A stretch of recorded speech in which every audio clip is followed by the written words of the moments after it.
معزز حاضرین و ناظرین، یہ ماہ رمضان مبارک کی مقدس لمحات ہیں۔ اس میں تمام اہل ایمان اللہ تعالیٰ کی بارگاہ سے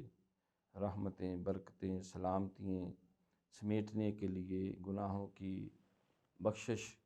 کی بشارتیں لینے کے لیے بھرپور عبادت کرتے ہیں، روزے رکھتے ہیں، سحری افطاری کا اہتمام کرتے ہیں، نماز تراویح پڑھتے ہیں، قرآن کی تلاوت ہوتی ہے، مال خرچ ہوتا ہے، زکوٰۃ ادا ہوتی ہیں، صدقہ فطر دیا جاتا ہے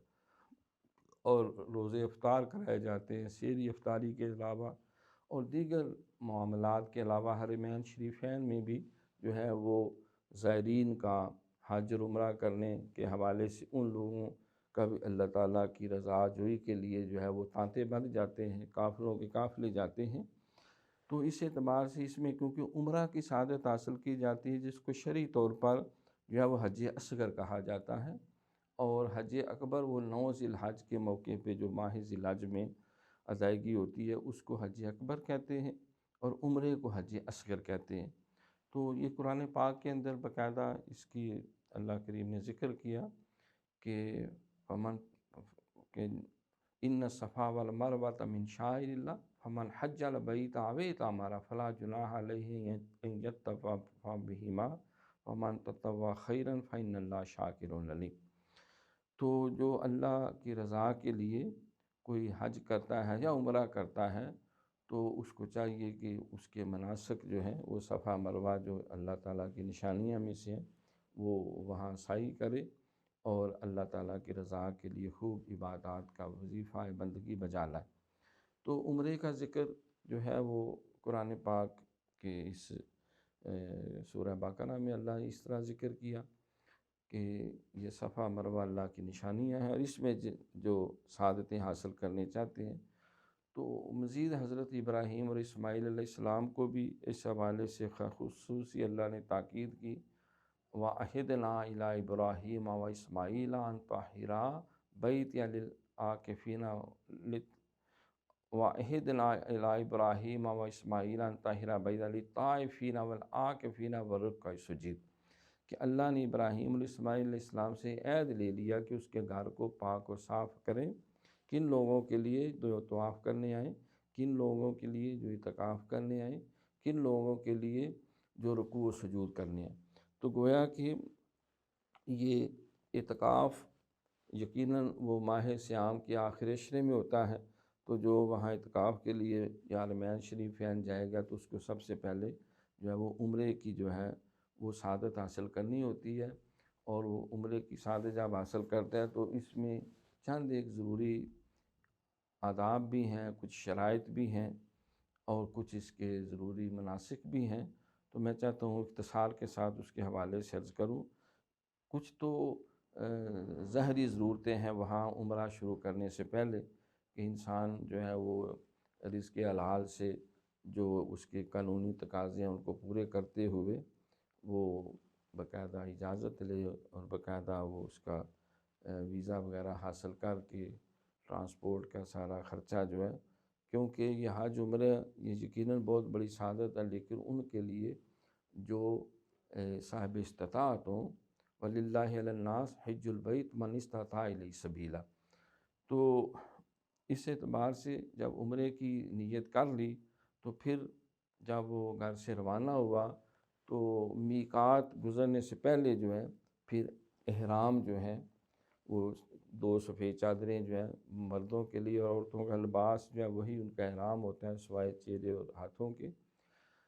تو وہ مرد جو ہے وہ ایک چادر دھوتی سی بنا کے تہبند بنا کے باندھ لیتے ہیں اور ایک چادر اوپر اوڑھ لیتے ہیں، اور جس وقت نیت کی جاتی ہے عموماً 2 نفل پڑھ لیے جاتے ہیں۔ نفل پڑھنے کے بعد جو ہے وہ احرام باندھ کر تو پھر سر کو ننگا کر کے پھر 3 دفعہ بلند آواز سے لبیک اللہم لبیک لبیک لا شریک لک لبیک ان الحمد والنعمت لک والملک لا شریک لک، اس کو تلبیہ بھی کہتے ہیں۔ تو یہ اللہ تعالیٰ کی تکبیر اور تقدیس کا ذکر ہے اور اللہ کی بارگاہ میں حاضر ہونے کا ایک جو ہے وہ پیغام ہے کہ اللہ میں حاضر ہوں، میں حاضر ہوں، بے شک تو رے سوا کوئی عبادت کے لائق نہیں، ہر نعمت ہر کرم تیری ہی بارگاہ سے ہے، میں تیری بارگاہ میں حاضر ہوں، میرے اوپر نظر کرم فرمائے۔ تو یہ 3 دفعہ اونچی آواز میں جو مرد ہیں، عورتیں بے شک دھیمی آواز سے وہ پڑھیں، تو قبلہ کی طرف رخ کر کے یہ پڑھ کے اس کے بعد پھر احرام کی جو پابندیاں وہ شروع ہو جاتی ہیں کہ ومن فرض فیہن الحج فلا رفث ولا فسوق ولا جدال فی الحج، کہ بھئی جس نے حج کا ارادہ کر لیا تو اب اس کے لیے کوئی لڑائی کرنا، جھگڑے کرنا، فسق و فجور کرنا اور کسی قسم کی معصیت کرنا وہ اللہ کریم کی طرف سے ٹوٹلی طور سے حرام ہے۔ عام دنوں میں بھی یہ جائز نہیں، لیکن احرام باندھ کر ان پابندیوں کا خیال کرنا کہ کسی جاندار کو نقصان نہ پہنچے، کوئی شکار نہ کیا جائے، حتیٰ کہ یہاں تک کہ جسم کے بال توڑنا، ناخن چبانا اور سبزے کو تنکوں کو کھیڑنا اور اپنے دانتوں میں جو ہے وہ پھیرتے رہنا منجن وغیرہ، اور اس سے جس سے خون نکلنے کا اندیشہ ہو، اور بالکل سادگی اور عاجز انکساری کے ساتھ، حتیٰ کہ خوشبودار صابن جو ہے اس سے بھی پرہیز ضروری ہے۔ اور دیگر جو جس طرح روزے میں کچھ پابندیاں ہوتی ہیں کہ انسان کھانے پینے اور اپنی جائز خواہشات سے پرہیز کرتا ہے، تو احرام کی حالت میں بھی اگر روزہ ہے وہ تو اس دوران تو کھانے پینے اور جائز خواہشات سے پرہیز کرے گا، لیکن روزہ کھلنے کے بعد بھی جب تک احرام کی حالت میں ہے تو کوئی حقوق زوجیت ادا کرنا یا اس طرح کی خواہشات کی طرف مائل ہونا جو ہے اس کی اجازت نہیں ہوتی۔ تو پھر سب سے پہلا اس کا بنیادی جو شرط ہے وہ احرام ہے، نیت کے بعد کہ میں اللہ تعالیٰ کی بارگاہ میں حاضری اور عمرے کی نیت سے احرام باندھتا ہوں۔ جب نیت کر لی، تلبیہ پڑھ لی، تو پھر اس کے بعد جو اپنے سر کو وہ نہیں ڈھانپ سکتا، سر جو ہے وہ ننگا رہنا چاہیے۔ خواتین کے لیے پیشانی اور ہاتھ جو ہیں یہ اس کو ننگا رکھنا جو ہے یہ اس کی شرائط میں شامل ہے۔ پھر جس وقت یہ تلبیہ پڑھتا رہے تا وقت کہ خانہ کعبہ شریف کے دیدار اس کو ہو جائے، اتنی دیر تک یہی لبیک اللہم لبیک لبیک لا شریک لک لبیک ان الحمد والنعمت لک والملک لا شریک لک، یہ زیادہ پڑھے۔ باقی نمازیں بھی پڑھے گا، روزہ رکھنے کا وقت سحری افطاری بھی کرے گا، نمازیں بھی، تراویح بھی، اور تمام امور خیر کے بعد نیند آ جاتی ہے تو سو بھی سکتا ہے، لیکن سر کو ننگا رکھنا ضروری ہے۔ وہ اپنے ہاتھوں کو، سر کو بھی ننگا رکھے گا، ہاتھوں کو بھی، پاؤں کو بھی، جو ہے جو مرد جو ہے چہرہ بھی ننگا رکھے گا، وہ اس کو نہیں ڈھانپ سکتا۔ یہ نہیں کہ سونے سے پہلے جو ہے وہ ٹریک سوٹ پہن لے یا سلیپنگ ڈریس، نہیں، وہ اسی حالت میں رہے گا۔ اگر اس طرح وائولیشن ہوگی تو پھر اس کے لیے دم دینا پڑتا ہے، ایک بکرا جو ہے وہ ذبح کرنا پڑتا ہے۔ تو پھر جب کعبہ شریف نظر آئے پھر تلبیہ پڑھنا بند کر دے، اور پھر جو ہے وہ پہلے 3 چکروں میں اپنا دایاں جو کندھا ہے اس کو چادر نیچے سے نکال لے، اس کو ننگا رکھے، اور پھر وہ اللہ کے گھر کا طواف کرے، نیت کرے کہ میں خانہ کعبہ کے طواف کی نیت کرتا ہوں، تو وہ 7 پھیرے لگائے، حجر اسود سے شروع کرے، اس کو بوسہ لے کے بسم اللہ اللہ اکبر، اگر وہ ہاتھ لگا سکتا ہے تو ٹھیک ہے اس کو چومیں، ادروائز آپ نے ہاتھ کے اشارے سے، دونوں ہاتھوں کے اشارے سے چوم کر جو ہے وہ بسم اللہ اللہ اکبر کہہ کے وہ طواف شروع کرے گا۔ تو پھر حجر اسود پہ آئے گا، پھر اسی عمل کو دہرائے گا، یا حجر اسود کا بوسہ لے یا استلام کرے، دور سے سلام کر کے ہاتھوں کو چوم لے۔ تو 7 جب پھیرے مکمل ہو جائیں تو اس کے بعد جو ہے پھر وہ مقام ابراہیم پہ جا کے 2 نفل پڑھتا ہے۔ 2 نفل پڑھنے کے بعد پھر اگر وہ روزہ کھلنے کا وقت پابندی کا وقت نہیں ہے تو آب زمزم پیے گا۔ پھر اس کے بعد صفا مروہ جو ہے اس کی سعی کرے گا، صفا سے وہ سعی شروع کرے گا، مروہ تک 1 چکر، پھر واپس آئے گا صفا پہ تو اس کے 2 چکر، یہ نہیں کہ آپ واپس آنے پہ 1 چکر گنا جائے گا، بعض غلطی سے وہ 14 چکر لگا دیتے ہیں۔ تو صفا سے مروہ تک 1، مروہ سے صفا تک 1، پھر واپس مروہ پہ جائے گا، پھر 3، پھر صفا پہ آئے گا 4۔ تو اس طرح جب 7 پھیرے مکمل ہو جائے اس دوران دعائیں بھی مانگتا رہے۔ ایک وہ سبز لائٹیں سی آتی ہیں وہاں ذرا دوڑ کے گزرنا، یہ حضرت سیدہ حاجرہ علیہ السلام کی سنت ہے۔